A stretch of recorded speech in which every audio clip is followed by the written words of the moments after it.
गुरुत्व के कई रूप दिखते हैं और इस तरह के रिंग सिस्टम्स से खूबसूरत और क्या होगा।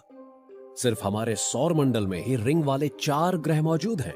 इसका एक खूबसूरत सा नाम है J1407b। हमें किसी दूसरे सूर्य का चक्कर लगाता ये पहला ग्रह मिला, लेकिन हमारी आकाश गंगा में हमें रिंग वाले और ग्रह क्यों नहीं मिले?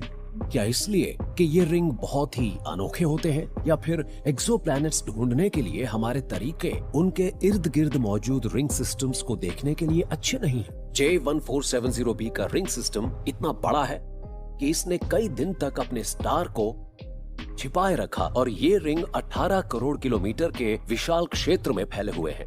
यानी ये दूरी पृथ्वी और सूर्य के बीच की दूरी से भी ज्यादा है, लेकिन इतने बड़े होने के बावजूद ये बहुत पतले हैं। अगर J1407b के रिंग सिस्टम का आकार किसी डिनर प्लेट जितना होता, तो इसकी मोटाई किसी इंसानी बाल से भी 100 गुना पतली होती। किसी रिंग सिस्टम के विशाल इलाके और उसके पतलेपन के बीच का हैरत अंगेज फर्क हमारे अपने सौर मंडल जितना ही कमाल का है। नेपट्यून का सबसे बाहरी रिंग इतना मामूली है कि पहले इसे एक रिंग का अवशेष ही माना गया, यानी रिंग नहीं बल्कि आर्क्स का एक झुंड। लेकिन फिर नासा के स्पेसक्राफ्ट वॉयेजर 2 ने बताया कि ये कथित आर्क्स एक हल्के और पूरे रिंग के मोटे हिस्से थे। अजीब बात है कि हमारे सौर मंडल के सबसे अजीब ग्रह की तरफ हमारा सबसे कम ध्यान गया। वॉयेजर 2 अकेला ऐसा स्पेसक्राफ्ट है जिसे आज तक यूरेनस के टोही मिशन पर भेजा गया। ये सूर्य का चक्कर लगाने वाले 2 विशाल बर्फीले ग्रहों में से एक है। 20 साल लंबी गर्मियों के दौरान यूरेनस पर सूरज कभी नहीं छिपता और सर्दियां भी लगातार 20 साल चलती हैं, तब यहाँ रात रहती है। गैस वाले करीबी ग्रहों के विपरीत यूरेनस ठंडा है, इसमें कोई गर्मी पैदा नहीं होती है। यूरेनस ग्रह बहुत ही अजीब जगह है। यूरेनस के बाहरी वायुमंडल का तापमान बहुत गर्म है, 500 डिग्री फ़ारेनहाइट, यही कोई 260 डिग्री सेल्सियस से भी ज्यादा। लेकिन सौर मंडल में यूरेनस के बादल सबसे ठंडे भी हैं। इनका तापमान है 0 से भी 240 डिग्री नीचे। ये किस तरह का समुद्र है? ये अमोनिया से बना है या पानी से?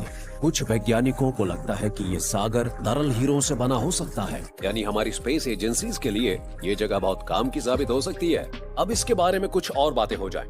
ये ग्रह अपने ऑर्बिटल प्लेन के लगभग 90 डिग्री के कोण पर सूरज के आसपास चक्कर लगाता है। हमारे सौर मंडल में एक और ऐसी दुनिया है जिसका हमारे हिसाब से रिंग नहीं है। जुपिटर के रिंग्स इतने हल्के थे कि जमीन पर मौजूद कोई टेलीस्कोप इन्हें देख ही नहीं पाया। इनका पता चला वॉयेजर 1 के जुपिटर के पास से गुजरने के समय। हमारे सूर्य के इर्द गिर्द अगर किसी ग्रह का रिंग सिस्टम सबसे शानदार, बड़ा और चमकदार है तो वो है सैटर्न यानी शनि। ये आंखों से नजर आ सकने वाला सबसे दूर दराज ग्रह है और इसने हमारे पूर्वजों को काफी प्रभावित किया था। सैटर्न का रिंग सिस्टम 2,80,000 किलोमीटर चौड़ा है, लेकिन इसकी मोटाई औसतन लगभग 100 मीटर के आसपास ही है। हॉयगन्स को ये सबसे पहले पता चला कि दुनियाओं के चारों तरफ रिंग हो सकते हैं और सैटर्न उन्हीं में से एक था। उन्होंने तो इसके सबसे बड़े चंद्रमा टाइटन का भी पता लगाया। उनका जन्म 17वीं सदी में पेरिनाल्डो में हुआ था, जो अब इटली में है। कैसिनी ने शुरुआत वैज्ञानिक होने के तौर पर नहीं की थी, बल्कि उनका करियर एक सूडो साइंटिस्ट, एक एस्ट्रोलॉजर के तौर पर शुरू हुआ था। एस्ट्रोलॉजी इस विचारधारा पर आधारित एक विषय है कि हर ग्रह में कुछ खास खूबियां होती हैं और इन दूर दराज दुनियाओं का असर हम इंसानों पर पड़ता है। ये निर्भर करता है इस बात पर कि हमारे जन्म के समय कौन सा ग्रह चढ़ रहा था और कौन सा गिर रहा था। ये एक तरह का पूर्वाग्रह है जिसके तहत हम बिना किसी शख्स से मिले ही उसके बारे में खोखले अंदाजे लगा लेते हैं।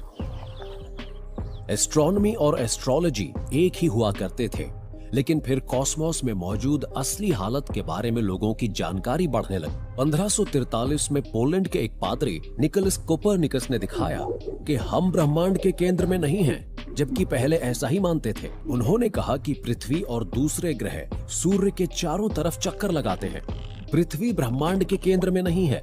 इससे लोग हिल गए। एक सदी बाद भी कुछ लोग इस सदमे से नहीं उबर पाए थे और जियोवानी कैसिनी इन्हीं में से एक थे। कैसिनी ने कमाल के पद को स्वीकार किया। ये पद दिया था फ्रांस के प्रसिद्ध सन किंग लुई द 14th ने। उन्हें लगता था कि वो ईश्वर की इच्छा से देश के शासक बने हैं लेकिन विज्ञान की जबरदस्त ताकत को पहचानने वाले वो यूरोप के पहले राजा थे। उन्हें पता था कि ये राष्ट्रीय सुरक्षा के लिए जरूरी है। लुई द 14 ने बनवाना शुरू किया पहला आधुनिक सरकारी और वैज्ञानिक शोध संस्थान, जिसका नाम था पेरिस ऑब्जर्वेटरी। कसीनी ने राजा को बताया कि वो पेरिस में ज्यादा समय ठहरने वाले नहीं हैं। वो ज्यादा से ज्यादा 1 या 2 साल रुकेंगे। लेकिन जब राजा ने अपनी नई ऑब्जर्वेटरी को पूरी तरह कसीनी के हवाले कर दिया तो अपने घर इटली लौटने की उनकी इच्छा खत्म हो गई। फिर अगले 125 साल तक कसीनी जैसा ही कोई ना कोई शख्स पेरिस ऑब्जर्वेटरी का हेड बना रहा। कसीनी ने राजा को चांद का एक नक्शा दिया जिसमें 1 सदी तक कोई बदलाव नहीं आया। किंग लुई ने दक्षिण अमेरिका जाने वाले एक शोध अभियान के लिए पैसा दिया ताकि लॉन्गिट्यूड की सटीक पैमाइश की जा सके। ये सूचना दूर दराज मौजूद उनके बेड़े के कैप्टन्स और एस्ट्रोनॉमर्स के लिए बड़े काम की थी। कसीनी इन आंकड़ों के जरिए कोपरनिकन सोलर सिस्टम के स्केल की गणना करने वाले पहले इंसान बने, जिसे एक बार उन्होंने खुद ही ठुकरा दिया था।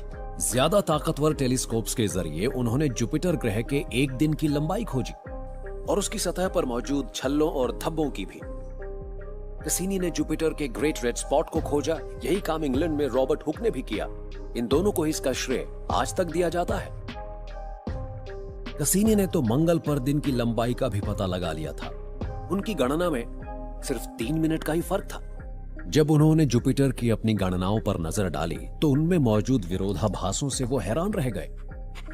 जुपिटर के चंद्रमाओं के ग्रहण की शुरुआत तय समय पर नहीं हुई। हर बार उनमें अंतर पाया गया। क्या ऐसा पृथ्वी से जुपिटर तक की दूरी में आए बदलाव के कारण हुआ, क्योंकि सौर मंडल में ये दोनों गतिमान थे?